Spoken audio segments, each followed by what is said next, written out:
My father came from Japan in 1905. He was 15 when he immigrated from Japan. He worked until he was able to actually build a store. Let me tell you a story in the form of a dream. I don't know why I have to tell it, but I know what it means. Close your eyes, just picture the scene as I paint it for you. It was World War II when this man named Kenji woke up. Ken was not a soldier.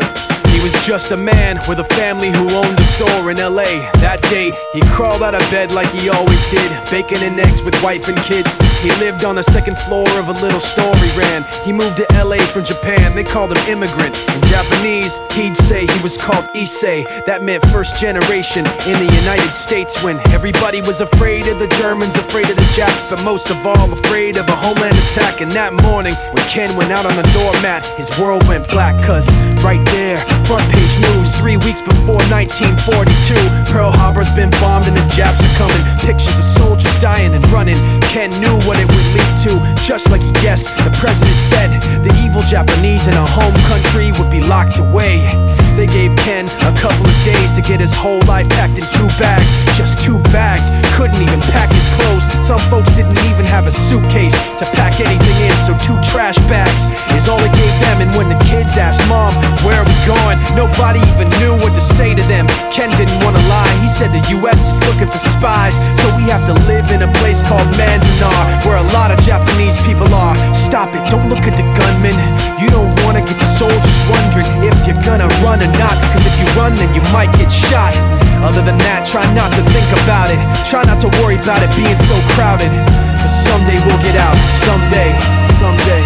As soon as war broke out, the FBI came and they just come to the house and you have to come. All the Japanese have to go. They took Mr. Need and people couldn't understand why they had to take him, because he's just innocent laborer. So now they're in a town with soldiers surrounding them.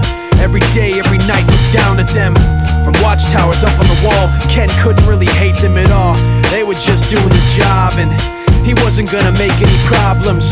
He had a little garden, vegetables and fruits that he gave to the troops in a basket his wife made. But in the back of his mind, he wanted his family's life saved. Prisoners of war in their own damn country, what for? And time passed in the prison town. He wondered if he'd live it down if and when they were free. The only way out was joining the army, and supposedly some men went out for the army, signed on, and ended up flying to Japan with a bomb. That 15-kiloton blast put an end to the war pretty fast. 2 cities were blown to bits.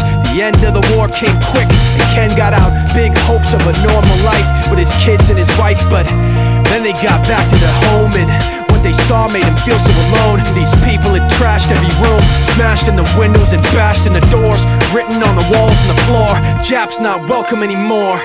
And Kenji dropped both of his bags at his sides and just stood outside. He looked at his wife without words to say. She looked back at him, wiping tears away, and said, someday we'll be okay, someday.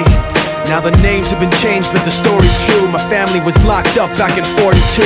My family was there where it was dark and damp, and they called it an internment camp. When we first got back from camp, it was pretty bad. I remember my husband said, oh, we're gonna stay till last.